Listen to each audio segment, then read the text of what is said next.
Bismillahirrahmanirrahim. Assalamualaikum warahmatullahi wabarakatuh.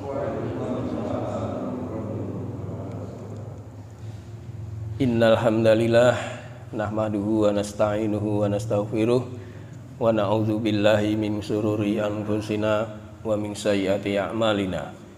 May yahdihillahu fala mudhillalah wa may yudlil fala hadiyalah. Asyhadu an la ilaha illallah wahdahu la syarikalah wa asyhadu anna Muhammadan abduhu wa rasuluhu la nabiyya ba'dah. Allahumma sholli wa sallim wa barik ala Muhammad wa ala alihi wa sahbihi ajmain. Qala Allah ta'ala fil Qur'anil Karim, a'udzu billahi minasyaitonir rajim. Ya ayyuhalladzina amanu taqullaha haqqa tuqatih wala tamutunna illa wa antum muslimun. Wa qala aidan wa anna hada sirati mustaqiman fattabi'uhu. Shadaqallahul azim wa sadaqa rasuluhu nabiyya karim wa nahnu ala dzalika minas syahidin wa syakirin walhamdulillahi rabbil alamin. Pertama-tama dan yang paling utama, kita wajib bersyukur kehadirat Allah Subhanahu wa Ta'ala yang telah banyak melimpahkan karunia kepada kita semua. Kembali kita dipertemukan karena Allah Ta'ala. Salawat dan salam semoga tercurah kepada junjungan kita Nabi Muhammad Sallallahu Alaihi Wasallam beserta para keluarganya, para sahabatnya, dan insya Allah sampai kepada kita. Bapak-bapak jamaah Masjid Anas yang insya Allah dimuliakan Allah Subhanahu wa Ta'ala, pada pagi hari ini saya akan menyampaikan kultum yang nanti boleh dikasih judul Jalan yang Lurus. Namun sebelumnya saya juga akan mengajukan pertanyaan, tapi nggak perlu dijawab, Pak. Ya, sebagaimana Quran juga bilang begitu. Allah bertanya, tapi Allah sendiri yang jawab. Contohnya di surat Al-Humazah, wa ma adraka mal hutamah. Tahukah kamu apa itu neraka hutamah? Kan Allah nanya itu. Tetapi Allah jawab sendiri. Wa ma adraka mal hutamah narun hamiyah, yaitu api yang menyala-nyala. Di tempat lain banyak sekali bertebaran itu ayat-ayat wa ma adraka apa itu. Misalnya di surat Infitor, wa ma adraka ma yaumuddin. Itu juga pertanyaan dari Allah. Tahukah kamu apa hari pembalasan itu? Allah tanya lagi, summa ma adraka ma yaumuddin. Kemudian, apakah kamu tahu apa itu hari pembalasan? Lalu Allah jawab sendiri, yauma la tamliku nafsun li nafsi saya, yaitu hari di mana tidak ada orang yang saling tolong menolong. Nah, itu contoh-contoh pertanyaan dari Allah yang dijawab sendiri oleh Allah.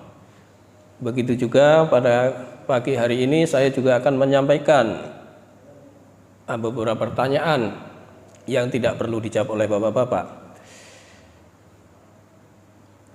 Ya. Berapa kali sehari semalam kita minta sama Allah untuk diberi petunjuk ke jalan yang lurus?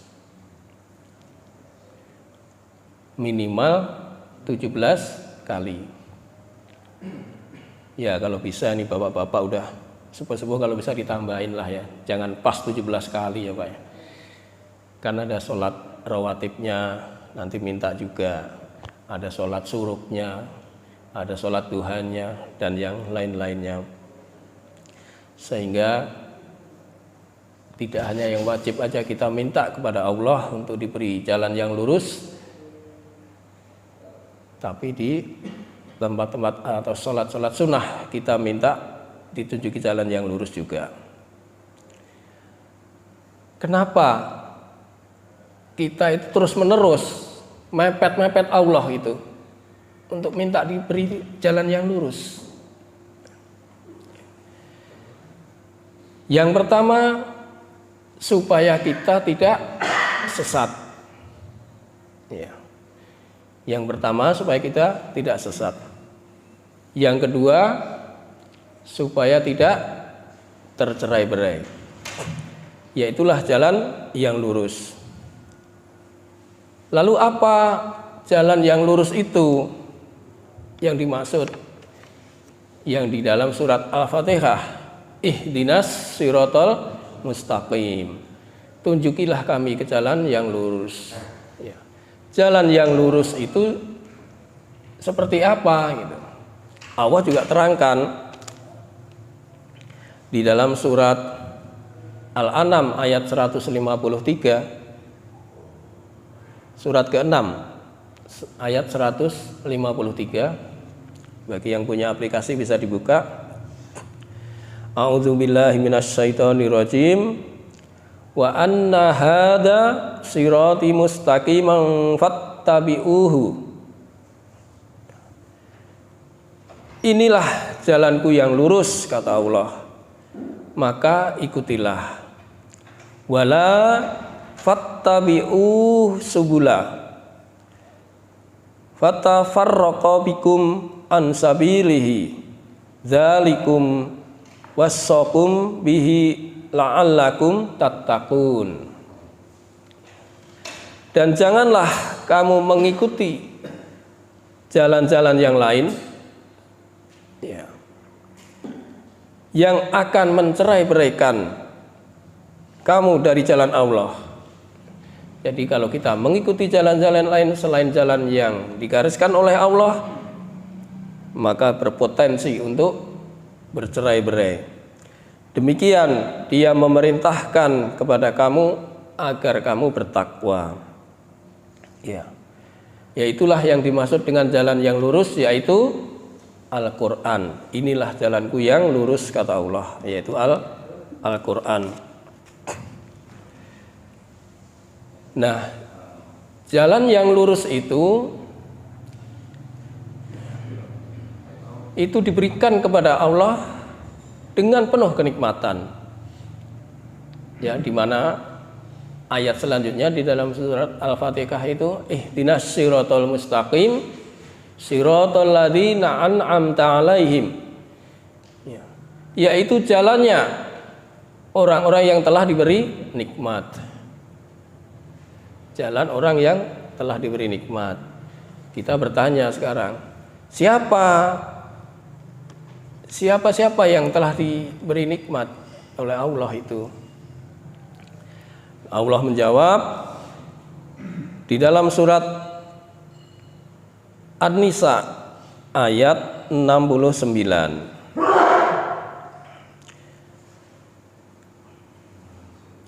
An-Nisa surat keempat ayat 69. A'udzubillahi minasyaitonirrajim. Wa may yuti'illaha war rasula faulaika ma'al ladzina an'ama Allahu 'alaihim.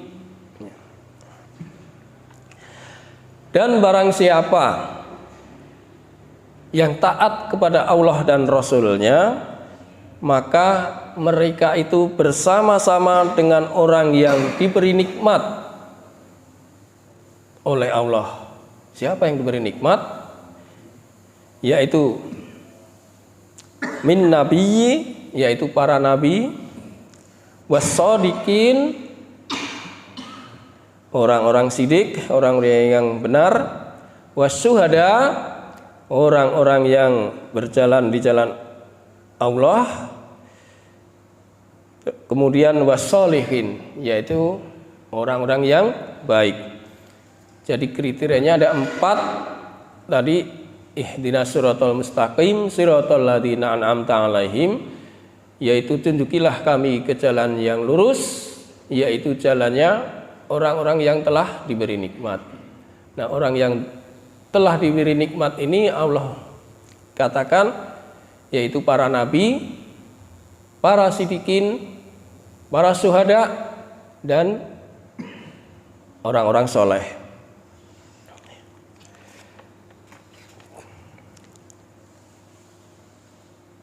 Para nabi jelas ya, karena dialah utusan Allah,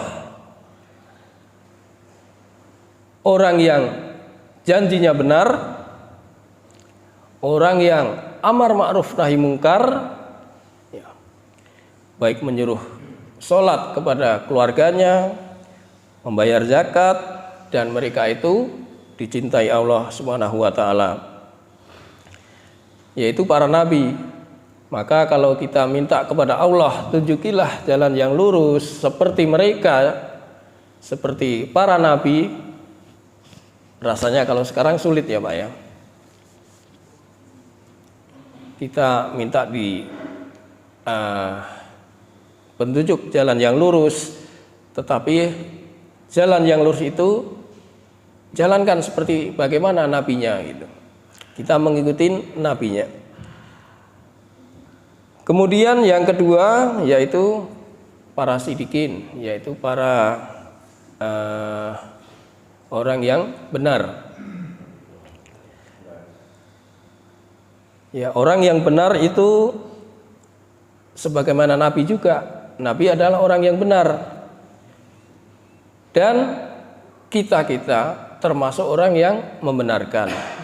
Sehingga ini bisa menjadi potensi kita menjadi orang yang sidik. Sebagaimana Allah berfirman di dalam surat Az-Zumar ayat 33, "Walladzi jaa'a bis-sidqi wa saddaqa bihi ulaika humul muttaqun." Dan Allah dan yaitu orang yang benar, yaitu Nabi Muhammad, dan orang yang membenarkan. Kalau di dalam para mufasir, yang membenarkan itu waktu itu adalah Abu Bakar As-Siddiq. Makanya Abu Bakar diberi stempel As-Siddiq, yaitu orang yang membenarkan. Dan insya Allah kita pun termasuk umatnya Nabi Muhammad juga membenarkan seperti Abu Bakar. Kemudian yang ketiga adalah syahid. Ya. Syahid secara terminologi dalam Islam artinya seorang muslim yang meninggal baik terbunuh maupun membunuh dalam perang di jalan Allah fisabilillah, membela kebenaran atau kehormatan, sabar dan ikhlas karena Allah. Nah, syuhada adalah orang yang mati terbunuh atau membunuh di jalan Allah, itu akan mendapatkan kemuliaan di sisi Allah Subhanahu wa ta'ala. Nah, adapun selain orang yang berperang di jalan Allah, ada beberapa kriteria yang disebut syahid, yaitu diantaranya dalam riwayat Bukhari dan Muslim, yaitu orang yang terkena wabah penyakit taun. Yang kedua, orang yang sakit perut. Yang ketiga, orang yang tenggelam. Yang keempat, orang yang terkena reruntuhan bangunan. Itulah orang-orang yang digolongkan, dikategorikan orang yang mati syahid dalam keimanan. Kemudian yang nomor 4 kita persingkat ya, yaitu solihin, yaitu orang yang soleh. Soleh itu artinya baik. Ada orang soleh baik atau amalan soleh, yaitu amalan yang baik. Nah, orang soleh ini nantinya akan menjadi dambaan setiap orang ketika ia sudah meninggal. Pengen hidup lagi untuk jadi orang soleh. Maka ketika peringatan dalam ayat Quran ini disampaikan kepada kita, menjadi muhasabah kita. Apakah saya itu ada niat untuk jadi orang soleh? Gitu. Saya yakin setiap orang pasti ada dalam hatinya untuk menjadi orang soleh. Tapi harus minta petunjuk kepada Allah, ya, yang tadi itu. Di dalam surat Al-Munafiqun ayat 10 itu Allah katakan, wa anfiqu mimma razaqnakum min qabli ayyatiya ahadakumul maut fayaqula rabbi laula akhartani ila ajalin qarib fa asaddaqa wa aku minas sholihin. Ya, aku akan bersedekah dan aku termasuk orang-orang yang soleh. Jadi didambakan oleh orang yang meninggal, ingin hidup kembali, dihidupkan kembali walaupun sebentar, ingin bersedekah dan ingin menjadi orang soleh, orang baik. Peringatan buat kita tentu bahwa kita harus niat dan tulus berusaha untuk menjadi orang soleh. Nah, semini-mininya orang soleh, sebagaimana Rasulullah SAW sabdakan, khairunas anfa'uhum linas. Orang yang sebaik-baik kamu, sebaik-baik manusia adalah orang yang bermanfaat bagi orang lain. Nah, itulah diantara amalan-amalan soleh bagi kita semua. Nah, itulah yang bisa saya sampaikan. Tapi sebelum saya tutup, tadi saya urai sebentar bahwa kita minta petunjuk kepada Allah. Kita pepet kepada Allah, kita mepet kepada Allah untuk senantiasa diberikan petunjuk agar kita tidak tersesat. Satu, kemudian agar kita tidak bercerai-berai. Nah, petunjuk itu diberikan oleh yang telah diberi nikmat sama Allah. Siapa saja? Yaitu para nabi, para sidikin, para syuhada, dan para sholihin. Itulah jalan yang lurus yang kita selalu minta. Mudah-mudahan apa yang kita minta dikabulkan oleh Allah Subhanahu wa ta'ala. Demikian dari saya, kurang lebihnya mohon maaf. Billahi taufik wal hidayah. Wassalamualaikum warahmatullahi wabarakatuh. Ada yang mau sharing silahkan. Kalau enggak kita tutup. Masih lama. Biasanya karena yang sharing ini yang lama, Pak. Kan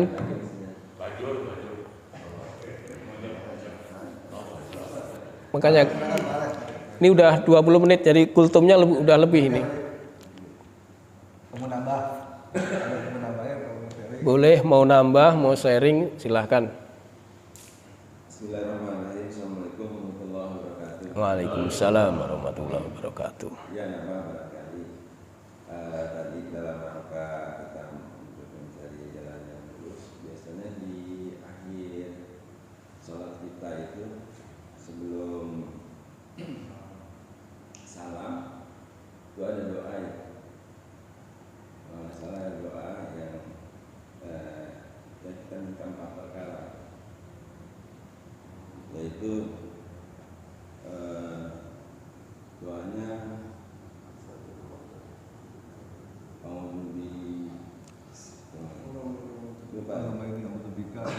Allahumma inni a'udzubika min adzabi jahannam, min adzabi jahannam wa min adzabil khabr wa min fitnati mahya wal mamat wa min syarri fitnatil masiihid dajjal. Jadi doa itu sebaiknya kita amalkan gitu Pak, kita biasakan, karena kita satu kita berlindung dari azab Jahanam. Yang kedua kita berlindung dari azab kubur. Kemudian yang ketiga berlindung dari azab Fitnah yang orang yang meninggal dan orang yang mati, yang hidup. Wa mahyaya wa mati, dan dari dajjal. ayat dasar. sangat baik ya diamalkan. Jadi kalau kita sudah berlindung dari empat itu, insya Allah kita semuanya kembali kepada Allah, kita serahkan semuanya kepada Allah. Kalau sudah berlindung, ya kita berhusnudzon ya kepada Allah SWT. Insya Allah kita akan selamat. Misalkan contohnya dalam saat ini wabah selalu datang, gitu kan, menguji umatnya, tapi kita insya Allah termasuk itu saja barangkali. Terima kasih. Assalamualaikum warahmatullahi wabarakatuh. Waalaikumsalam warahmatullahi wabarakatuh. Ya, memang itu sunnahnya begitu, Pak, karena itu ada hadisnya di dalam riwayat Bukhari Muslim.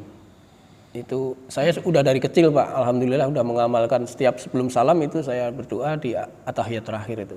Ya. Allahumma inni a'udzubika min adzabi jahannam wa min adzabil qabr dan seterusnya itu. Ya, kita senantiasa berlindung. Terima kasih Pak Ala ya. Yang lain Pak Tatang biasanya untuk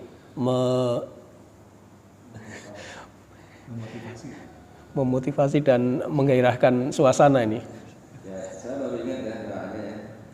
Allahumma inni a'udzubika min azabil jahannam wa a'udzubika min azabil qabr wa a'udzubika min azabil mahya wa mamat wa a'udzubika min syarri masih dajjal.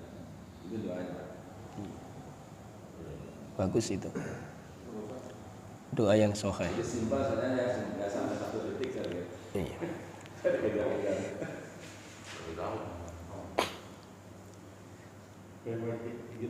Silakan Pak Tatang. Waalaikumsalam warahmatullahi wabarakatuh.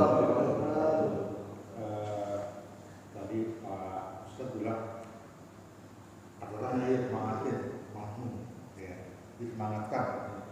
Supaya ini ada cerita saling tanya jawab supaya mengisi waktu yang masih panjang sekali karena 155 ini baru 25 itu masih 30 lagi. Yang mungkin di luar tema Pak, mungkin ini hanya kehidupan kita sehari-hari Pak, untuk dijelaskan kembali. Kita tadi minta kepada Allah ditunjukkan jalan yang lurus. Kita sudah berusaha minta sama Allah di jalan yang lurus. Kita melaksanakan ibadah-ibadah, terus kita melaksanakan sholat yang kita sudah laksanakan, tapi kita manusia. Ini gagalnya itu banyak sekali yang mengganggu kita. Sudah kita jalan yang lurus, ada godaan. Kita sholat, pasti saat sholat ada godanya. Ada godaan yang masuk. Baru Allah Akbar, entah itu saya makan apa sih ini? Itu kan sudah masuknya setan. Karena kita tidak fokus dalam sholat itu sendiri. Banyak kok. Kita pulang di rumah, kalau lupa naruh kunci, maka di sini kita menjalan, kita sholat, kita minta tunjukkan jalan yang lurus, otak kita udah di mana kunci itu? Apalagi kalau bapak-bapak yang punya HP ketinggalan di rumah, itu saya buka gitu. Udah itu kan, itu udah setan itu udah masuk kita. Nah, itu kan udah pola pikir kita. Iya. Minta tunjuk jalan yang lurus, tapi ini setan selalu mengganggu. Ya. Jadi seperti itu. Jadi kalau bisa bertanya panjang banyak banget, teman hanya sedikit itu saja. Bagaimana kita menyikapi supaya pola pikir kita ini di saat kita makan sholat bisa utuh. Nah, silakan Pak Ustadz menjawab. Itu kalau katakan susu Pak. Ya memang tugas setan itu memang sudah dinas dalam Quran itu untuk menggoda hamba-hamba ya. Itu sampai hari kiamat Pak. Kecuali orang yang ikhlas. Nanti memang tidak mudah kita dapat. Ya tetapi kita tetap usaha Pak. Namanya usaha aja. Doa dan usaha itu udah kunci kita itu. Adapun kita tetap digoda, ya itu memang kita tempatnya digoda oleh setan. Ya, kita nggak bisa menghindar, Pak. Seperti juga keterangan seorang ustadz juga gitu, ketika belum Allahu Akbar kita masih bisa khusyuk, bisa tenang gitu, bisa konsen. Tapi begitu Allahu Akbar, udah setan berdatangan. Namanya setan apa ya? Kincip ya, nama setannya itu. Yang menggoda orang sholat itu, ada itu nama-nama setan itu. Orang yang menggoda di wudu pun ada, Pak, namanya. Itu kita wudu, wah batal, wudu lagi. Itu adalah was-was dari hati kita, itu karena godaan setan juga. Begitu juga buat khusus ini mungkin ya, ada setan yang nempel di pantat wanita. Itu juga ada, Pak, namanya ada juga setan ini di situ. Nah, itu untuk ya menyesatkan mata kita. Itu makanya kita senantiasa berlindung kepada Allah. A'udzubillahi minasyaitonirrajim. Ucapkan itu aja. Ketika kita digoda oleh setan, kita ucapin gitu. Itu perintah nabinya begitu, Pak. Itu aja, Pak. Mungkin ditambahin Pak Chandra.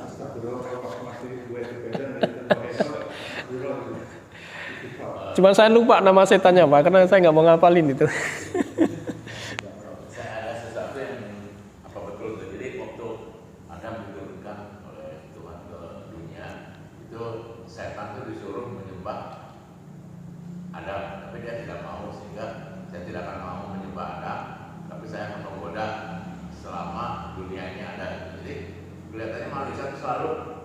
Digoda kan oleh setan. Nah itu mungkin yang bagaimana caranya supaya tidak digoda. Tidak digoda oleh setan itu karena memang sumpahnya setan itu katanya dia akan menggoda manusia selama ada manusia itu ada di bumi. Gitu. Nah terus yang kedua tadi memang saya juga suka itu lagi wudhu misalnya kan, terus lupa apa udah ini atau udah apa itu karena lupa atau karena itu apa godaan setan gitu. Karena kadang-kadang kan kalau orang tambah tua juga tambah lupa gitu kan, kadang-kadang lagi yang udah mau ke masjid tadi saya udah wudhu belum ya gitu kan, nah, kadang-kadang juga lupa sehingga balik lagi ke rumah itu gawat gitu. Nah, itu apa memang karena godaan setan atau karena memang kita lupa karena kita sudah berusia berumur waktu aku gitu enggak, karena kita sudah jadi AA aki. Demikian mungkin Pak, terima kasih. Assalamualaikum warahmatullahi wabarakatuh. Waalaikumsalam warahmatullahi wabarakatuh. Ya, memang kita akan sudah katakan tadi tidak bisa terhindar dari godaan setan itu. Nah, seperti yang dikatakan Pak Chandra ketika wudhu suka berkali-kali itu memang ada hadisnya itu, Pak. Cuman ya ini karena tidak fokus di situ ya. Insya Allah nanti saya cariin hadisnya. Orang yang was-was diganggu setan ketika wudhu itu, Pak, ada, Pak, itu. Jadi kalau kita sudah tahu, dibiasakan kita untuk konsen, Pak, untuk fokus. Saya wudhu, Bismillahirrahmanirrahim, wudhu udah. Kalau kita konsen, insya Allah bisa sempurna. Bahkan wudhunya yang sempurna itu mendapat ampunan, Pak. Setiap tetesan di mata itu matanya dihapuskan dari dosanya. Setiap di hidungnya dihapuskan dari dosanya. Kan hidung untuk mencium yang benar nih. Kalau mencium salah kan jadi dosa itu, Pak. Nah, ya kata Pak Agus itu ya benar. Jadi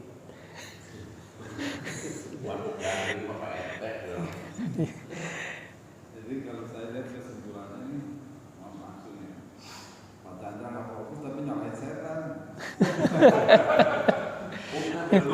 Lupa. Ya, begitu juga tadi mengenai Nabi Adam disembah, Allah menyuruh iblis untuk menyembah kepada Nabi Adam itu bukan di dunia, masih di sana, Pak, di surga ya. Maka ketika Adam itu tergoda,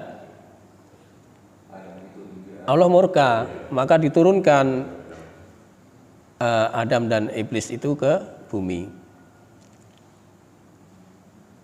Dan bagusnya Adam itu bertobat, Pak. Iblis tidak. Makanya dalam Quran diabadikan surat dari doa dari Nabi Adam. Rabbana, ada yang hafal nggak ini? Rabbana zolamna anfusana wa ilam taghfir lana. Ya, itu doanya Nabi Adam ketika dia diturunkan ke bumi, dia bertobat, maka doa itu diterima oleh Allah Subhanahu wa taala. Nah, itu sebagai contoh bagi kita semua, kita berbuat salah, kita berbuat dosa, segeralah untuk minta ampun kepada Allah. Ya, begitu. Monggo, Pak. Dua boleh. Sharing aja, Pak.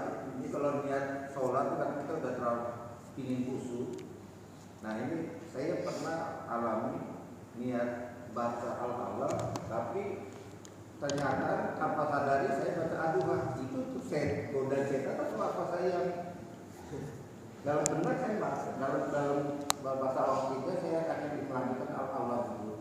Tapi ternyata saya langsung baca aduhah. Itu termasuk goda setan atau bukan?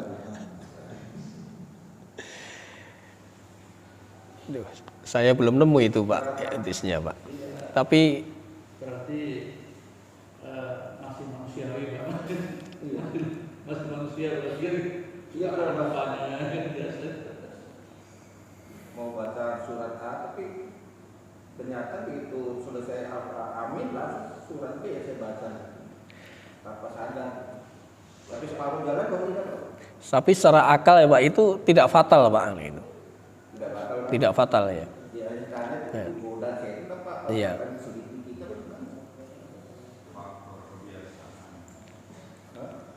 Jadi bukan setannya yang salah, Pak, itu, Pak. Tapi saya juga nggak menyalahkan Pak Anies. Oh, nyalahin Pak Anies mah walat saya. Rasulullah bersabda gini, Pak. Dari Abu Hurairah radhiyallahu anhu, Nabi sallallahu alaihi wasallam bersabda, "Mala aina ra'at wala udunun sami'at wala khatara ala qalbihi." Maaf, wala khatara ala qalbi basyari. Yang artinya, aku telah menyiapkan kepada hamba-hambaku sesuatu yang tidak diketahui. Aku telah menyiapkan hamba-hambaku yang soleh sesuatu yang belum pernah dilihat, yaitu mala ainan aroat, yang belum pernah dilihat di dalam surga, wala udunun samiat, belum pernah didengar isi-isinya, wala khadara ala qalbihi basyari, dan belum pernah didengar telinga dan tidak pernah ada di benak manusia. Itulah. Jadi dikatakan oleh Rasul, belum tahu isinya apa, cuman digambarkan ini itu. Tetapi yang sesungguhnya kita belum pernah melihat, kita belum mendengar, dan tidak ada yang tahu di benak hati manusia. Tetapi kita yakini, Pak, bahwa surga itu ada isinya, ada ini itu. Karena kita juga diinformasikan ketika orang yang sudah di surga silahkan mau minta apa saja, mau metik buah apa saja gitu. Bahkan kita berhadapan-hadapan dengan bidadari 72. Katanya kalau bidadari ngadepnya ke sana, Pak, bidadari 72. Demikian, Pak Tatang. Ya, di Quran kan ada, Pak, itu, Pak. Cuman bentuk pisangnya kita nggak tahu, Pak. Apakah pisangnya sama dengan yang di dunia apa enggak? Kalau tidak ada keterangan itu, kita jangan ngarang, Pak. Ntar kalau ngarang, si A ngarang begini, si B ngarang begini, nah kacau, Pak. Iya. Ya, sampai di situ aja pengetahuan kita, Pak. Walau alam, Pak.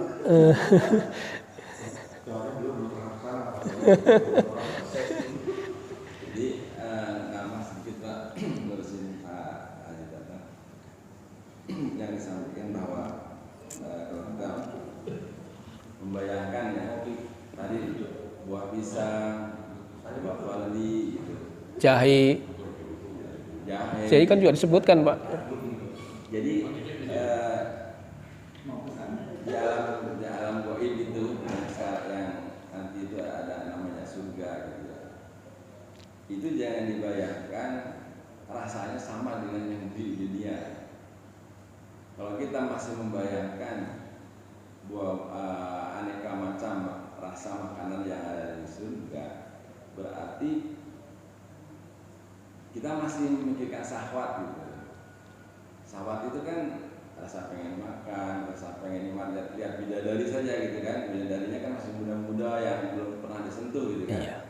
Terus otak kita berpikir, waduh begitu cantiknya gitu kan. Yang di dunia seperti itu, kalau yang ini bidadari, bayangan kita langsung cantik gitu. Di dunia cantiknya seperti itu. Nah, kalau kita masih membayangkan tentang seperti yang di dunia, berarti kita masih memikirkan syahwat gitu. Nah, makanya tadi kata Pak Sadoli, kita nggak bisa membayangkan yang di sana karena belum pernah ke sana. Jadi begitu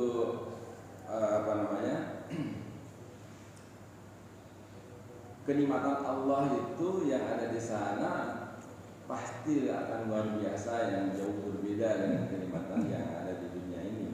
Karena kata Allah bahwa kenikmatan yang ada di dunia itu hanya 1%-nya saja. Kan gitu ya, kalau saya.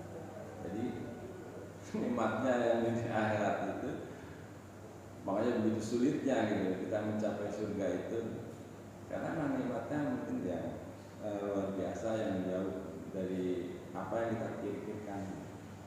Tapi memang sangat nyaman sekali yang disebut tadi, bahwa hanya orang-orang 4 tadi itu, 4 kelompok itu yang bisa menikmati surganya Allah. Jadi itu mungkin Pak. Jadi bayangan kita kalau masih seperti apa ya macam buah-buahan yang di sana gitu. Nah, berarti kita masih memikirkan syahwat kita. Masih kita masih mencintai dunianya sekarang gitu. Nah, bagaimana pertanyaan tadi banyak dari gitu. Bagaimana kita supaya bisa menjauhi nikmat syahwat itu Pak gitu. Ini pertanyaan lain dari Pak Ustaz. Pak Rahmat bisa menjawab. Karena kalau kita masih lekat dengan syahwat itu, gitu, maka bisa melupakan kita dengan Allah itu. Sedangkan syaitan itu sebenarnya tujuan akhirnya bagaimana umat manusia itu melupakan Allah dengan berbagai cara tadi, mengiming-iming bahwa syahwat itu begitu nikmat. Kalau kita suka dengan kebun, ya, maka setan itu mengajak bagaimana supaya manusia itu mendapatkan kebun yang luas, yang isinya berbuah-buahan seperti itu, sehingga dia terlena dengan kebunnya, kemudian lupa dengan Allahnya. Jadi intinya setan itu bagaimana manusia itu lupa dengan Allah. Mungkin sedikit itu saya balik bertanya, bagaimana bisa kita tetap terjaga supaya jangan terlalu mencintai dunia. Terima kasih. Assalamualaikum warahmatullahi wabarakatuh. Waalaikumsalam warahmatullahi wabarakatuh. Silakan. Ini pertanyaan berat. Ya, silakan. Waalaikumsalam warahmatullahi wabarakatuh. Jadi ada satu golongan yang tidak akan bisa digoda oleh setan. Golongan satu golongan. Siapa itu? Yaitu orang-orang yang ikhlas.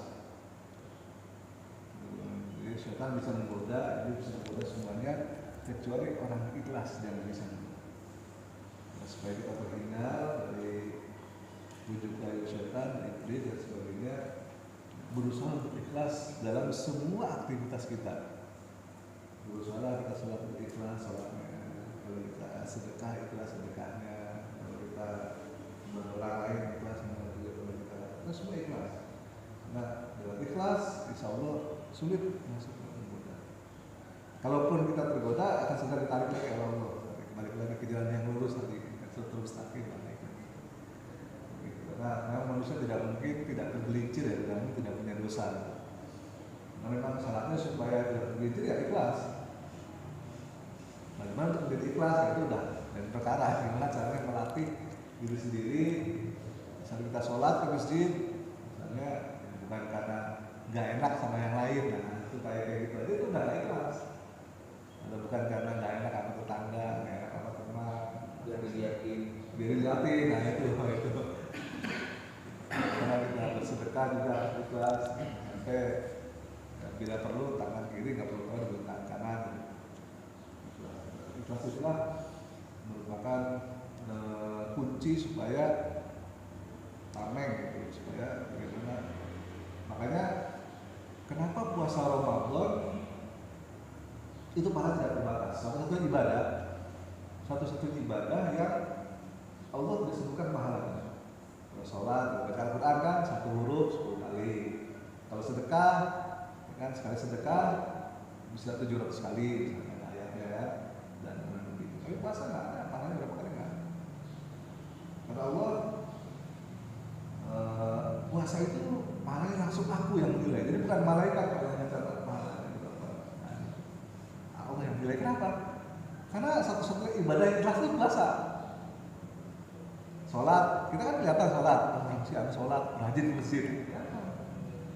Zakat atau sedekah, orang kan kelihatan sedekah. Puasa ada yang tahu nggak? Bisa aja orang kelihatan lemas, kelihatannya aduh bibirnya kering. Ya jangan puasa, kita nggak tahu. Hanya Allah yang tahu dan orang itu sendiri yang tahu. Makanya puasa satu-satunya ibadah untuk melatih kamu jadi orang yang ikhlas. Coba kalau lagi puasa, diminum nggak lo dengan orang lain. Kalau dia ikhlas, karena dia tahu itu batal. Nah, ini betul juga kan kubur. Nah, ini kan tahu itu.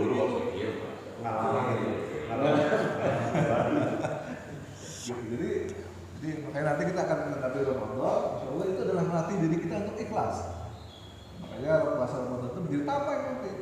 Susah kalau setan menggoda sama kita gimana orang ikhlas. Puasa juga orang ada yang tahu nanti kalau puasa. Disuguhi air wudhu juga nggak diminum, air minum nggak diminum, disuguhi makanan segitu enaknya juga nggak dimakan. Coba, itu mengerti dulu ikhlas. Nah kedua mengenai Pak Tatang tadi, jadi buah khuldi itu dari mana gitu kan? Itu ada ayatnya Pak. Jadi wa ma nahakuma rabbukuma an hadhihi syajarati illa an takuna malakaini aw takuna minal khalidin. Setan tuh berkata, iblis ini kepada Nabi Adam, "Lah kok, jadi kan tadinya Allah mengatakan jangan mendekati pohon ini, wala taqrabu hadhihi syajarah. Jangan kamu dekati pohon ini." Gitu. Tapi iblis pelan-pelan gitu. "Lah kok sekarang udah dihapus larangan itu." Lah gitu. Dari lalu kamu boleh mendekati ini. Kan? Kamu tahu nggak kenapa Allah melarang kamu mendekati ini? Ya kan antakuna malakaini, karena kalau kamu mendekati pohon ini, nanti kamu bisa jadi 2 orang malaikat.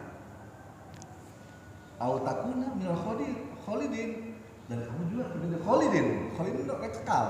Hidup kamu kekal di surga. Kamu akan jadi 2 orang malaikat, kamu kekal di surga.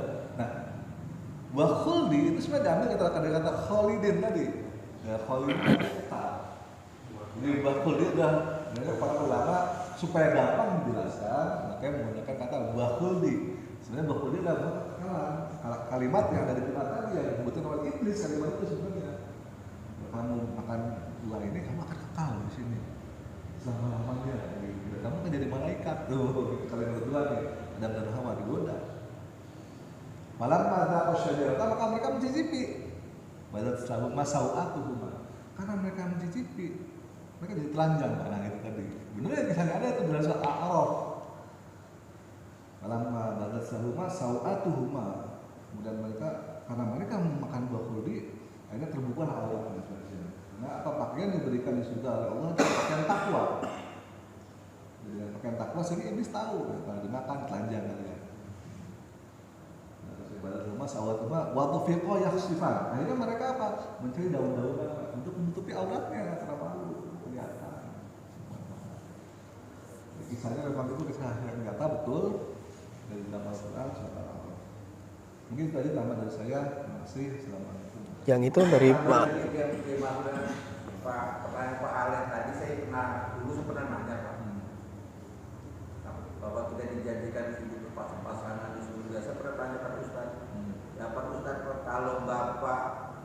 kagetnya itu nanti Bapak tidak ikhlas.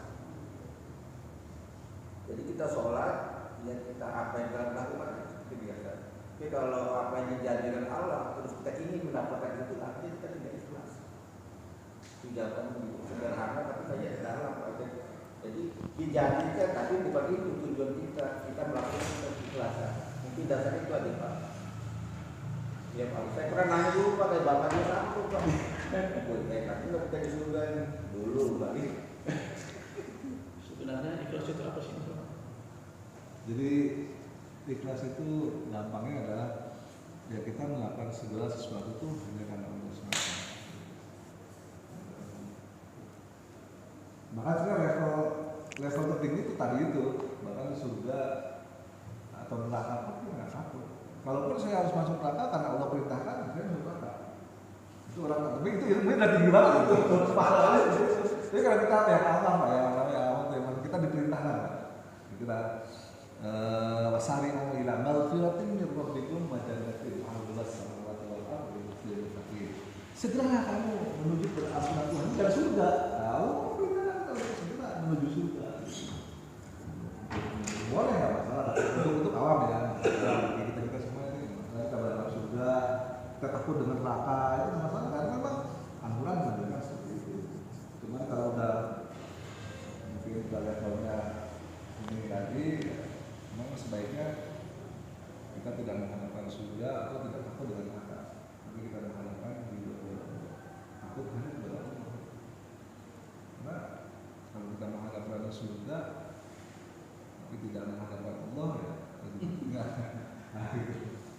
Karena saat masuk surga, ya ada hadis yang mengatakan bahwa kenikmatan terbesar di surga adalah saat kita memandang kepada wajah Allah. Jadi semua terlupa kenikmatan surga, makanan, buah-buah, bidadari, semua lupa. Saat kita memandang betapa agungnya, betapa indahnya Allah. Maka Allah memberikan salam surat Yasin itu salamun kaulam min rabbir rahim. Allah memberikan salam kepada penghuni surga. Entah seperti apa kita kebayang, tidak boleh membayangkan. Dan itulah kenikmatan yang terbesar. Dan itu kenikmatan itu selalu ditunggu, Pak. Jadi Allah tuh menyapa penduduk surga kata hadis di pagi hari satu kali, di sore hari satu kali. Masalahnya adalah jarak antara pagi dan sore itu 500 tahun, jadi sehari kan 1000 tahun. Jadi disapa oleh Allah pagi, tunggu 500 tahun lagi, lalu sore disapa lagi, gimana, gitu. Dan terus ini, dan itu ditunggu. Kapan ya datang lagi menyapa kita? Oh itu ditunggu terus. Itu lupa semua kenikmatan terbesar itu. Kenapa? Karena di dunia ini kan tidak ada satupun manusia yang bisa melihat Allah kan. Nabi Musa pernah meminta, ya Allah, aku pengen melihatnya bagaimana sih? Allah di Al-Quran ada ceritanya. Baiklah Nabi Musa, apa pengen melihat aku? Coba perhatikan gunung atau bukit itu di depanmu. Kalau bukit itu tidak hancur meleleh, kamu akan bisa melihatnya. Allah bertajalli. Iya. Apakah itu bukitnya hancur? Meledak, lebih besar pingsan. Bisa lebih besar pingsan, begitu sadar, langsung dia beristighfar. Dia sadar kalau nggak boleh, belum saatnya. Itu tambahan aja. Ya, assalamualaikum. Waalaikumsalam warahmatullahi wabarakatuh. Saya kira cukup. Tapi sedikit aja tadi mengenai ikhlas. Ikhlas itu kan perbuatan hati ya. Jadi yang tahu hanya kita dan Allah. Nah, kan tetapi apa sih yang dimaksud dengan ikhlas ini? Wa ma umiru illa liya'budu mukhlisina lahudina. Yaitu tidaklah aku disuruh untuk menyembah Allah kecuali dengan memurnikan. Artinya ikhlas itu murni, Pak. Tidak bercampur, Pak. Jadi ketika kita menyembah Allah, kita percaya kepada Allah itu murni, jangan dicampuri dengan sesuatu apapun gitu. Sebab kalau susu pun ditetesin dengan satu tetes kopi, enggak murni lagi. Ya. Bensin murni ditetesin solar juga enggak murni lagi. Nah seperti itu juga kita memurnikan mentauhidkan Allah itu murni, Pak. Ikhlas. bersih kita ya. Bersih harus, Pak. Jadi dalam Quran itu ada ini sudah. Ada di dunia ini yang memiliki gitu tadi. Walau alam, Pak. Itu milik Allah, punya milik Allah aja, bukan milik makhluknya. Iya. Allah yang punya itu. Iya jelas, Pak. Bagaimana bisa kita bilang seperti itu bahwa harus murni, harus benar-benar ya seperti Pak bilang tadi. Yang tahu murni atau enggak kan enggak Allah. Kita sendiri kan tidak tahu. Kita hanya bisa berusaha. Kita berusaha untuk ikhlas. Padahal mungkin Allah yang maha tahu di dalam hati kita. Berarti kalau cuma sedikit, nah kamu dulu 100%. Kalau udah kita bisa 90% itu udah bagus, 80% aja udah bagus. Kadang kita rasa nggak bisa nulis 100%. Karena memang yang bisa menilai adalah hanya Allah ya. Sebenarnya gini, kalau kita sudah bisa ikhlas, sudah bisa langsung tembus kepada Allah, ya itu level para nabi sebetulnya gitu. Kalau manusia masih susah. Ya kita ketinggalan HP aja bingung, Pak. Iya. Apalagi ATM, mending kalau ada saldonya. Ini itu juga Pak yang sebelum bahwa setiap manusia akan melewati neraka ya. Akan lewat neraka ya. Belum tentu, Pak. Belum tentu. Ada yang tanpa hisap, nggak kuat, Pak. Nggak kuat, Pak. Siksaan yang paling ringan aja ketika bara ditaruh di telapak kaki, otak mendidih, Pak. Kata Nabi gitu. Itu bisikan paling ringan itu. Kita nggak kuat, Pak. Jadi kalau jadi RT harus ikhlas ya. Ini yang sokeh ini. Itu gongnya. Iya. Jadi kalau jadi RT, ya di RT ya ikhlas. Iya, ikhlas saja. Walaupun bukan RT saya. Iya. Yang amanah Bapak ya Pak. Baik, demikian saja ya. Kita tutup kajian pada pagi hari ini dengan membaca kafaratul majelis masing-masing. Subhanakallahumma wa bihamdika asyhadu an la ilaha illa anta astaghfiruka wa atubu ilaik. Sekian dari saya. Billahi taufiq wal hidayah. Wassalamualaikum warahmatullahi wabarakatuh.